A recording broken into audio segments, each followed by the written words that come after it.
Brigadier retired Saulat Mirza आजकल कौमी अखबारात में कॉलम निगारी कर रहे हैं। उनके कॉलमों का मजमुआ गैर फौजी कॉलम शाया हो चुका है। पिछले दिनों उन पर चंद एक रिव्यू भी छपे। सौलत मिर्जा साहब की एक किताब काकोलियात के बारे में बताया जाता है कि उसके दर्जनों एडिशन शाया हुए। नामवर कॉलम निगार मोहम्मद आमिर खाकवानी अपने एक कॉलम में लिखते हैं कि काकुल अकेडमी में गुजरे दिनों की दिलचस्प रुदाद है। हमारे यहाँ जनरल जिया का इमेज आजकल बहुत मनफी है और मीडिया सोशल मीडिया पर जियाउल हक के बारे में एक सतर भी मस्बत लिखना मुश्किल हो गई है। मेरी अपनी राय भी ज्यादा अच्छी नहीं। ब्रिगेडियर सौलत रजा की राय अलबत्ता मुख्तलिफ है। अटक साजिश केस के ट्रायल के दिनों में मेजर जनरल जियाउल हक फील्ड जर्नल कोर्ट मार्शल के सरबराह थे। इन्हीं दिनों लेफ्टिनेंट सौलत मिर्जा को उन्होंने कोई काम बताया जिसे बखूबी एहसन तरीके से कर दिया गया। कई साल बाद जनरल जिया बतौर आर्मी चीफ पहली बार कोयटा आए तो वहाँ सीनियर अफसरों के झुरमट में खड़े कैप्टन सौलत मिर्जा को देखकर फौरन पहचान गए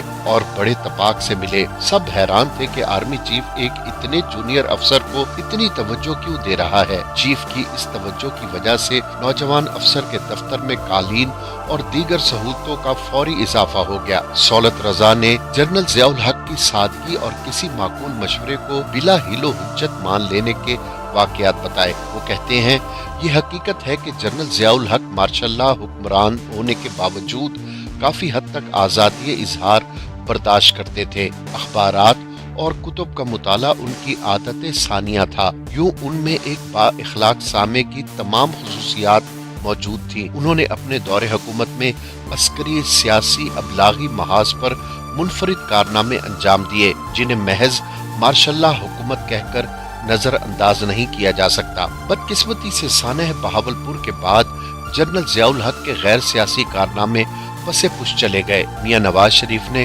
जनरल जियाउल हक के सियासी वर्से को अपनाते हुए आम इंतखाबात में कामयाबी हासिल की थी। ये और बात कि नवाज शरीफ ने कुछ अरसे से दीगर आर्मी चीफ्स के साथ अपने मुरब्बी मोहसिन को भी आड़े हाथों लेना शुरू कर दिया है। सौलत रजा के बकौल बैरूनी मुहाज पर भारत जनरल मोहम्मद जियाउल हक से सबसे ज्यादा खाइफ था। शायद उनके पास पाक अफवाज की तैयारी के हवाले से रिपोर्ट्स मौजूद हों। अफगानिस्तान में रूस की शिकस्त के बाद भारत को खदशा था कि अब तरबियत याफ्ता मुसलमान जत्थे कश्मीर समेत मुतअद्दिद रियासतों को आजाद करा लेंगे या कम अज कम भारत के जेरे असर नहीं रहने देंगे। बांग्लादेश में भी इस हवाले से खुश आइंद सियासी और अस्करी तब्दीलियां आ रही थी। जनरल जियाउल हक खित्ते की सूरत हाल का मुकम्मल इदराक रखते थे। जनरल जियाउल हक ने आर्मी की मुतअद्दिद तरबियती मशकों मुआयनों के बाद अफसरों और जवानों से खिताब करते हुए वाज़े अल्फाज में ये कहा,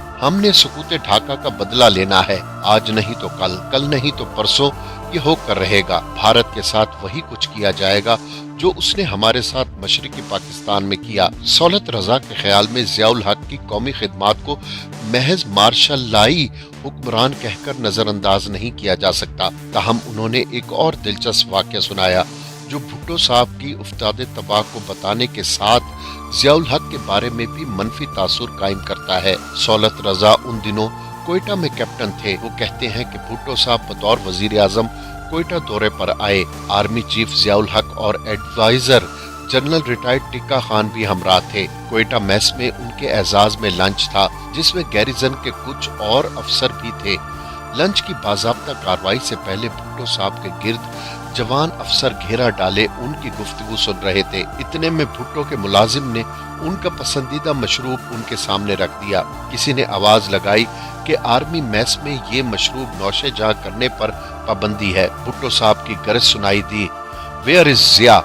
जियाउल हक कुछ फासले पर किसी और मेहमान से बात कर रहे थे। वो फौरी लपक कर आए। भुट्टो ने मेस में पाबंदी के बारे में पूछा तो जिया ने बताया कि ये पाबंदी साबिक army chief general tikka Khan के जमाने से चली आ रही है। भुट्टो साहब ने अपना गिलास लहराते हुए कहा, मगर मैं तो पी रहा हूँ। इस पर जियाउल हक ने तारीखी जुमला कहा, सर आप कानून से बालातर हैं, sir you are above the law. ये जुमला सुनकर भुट्टो फूले न समा रहे थे। सब ने कहकहा लगाया और बात आई गई हो गई। सौलत रजा ने उसके बाद एक खूबसूरत फिक्र अंगेज जुमला कहा, बड़े ओहदों पर मुतमक्किन शख्सियात की गुफ्तगू, बदन बोली और नशिस्त व बर्खास्त में खैर और शर के पहलू मौजूद रहते हैं। देखने और सुनने वालों के लिए नसीहत, वसीहत और इबरत का सामान काश बर वक्त गौर कर लिया जाए। कॉलम की गुंजाइश खत्म हुई।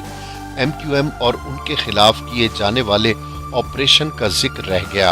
अगली किसी नशिस्त में उसकी तफसील भी इंशाअल्लाह आएगी।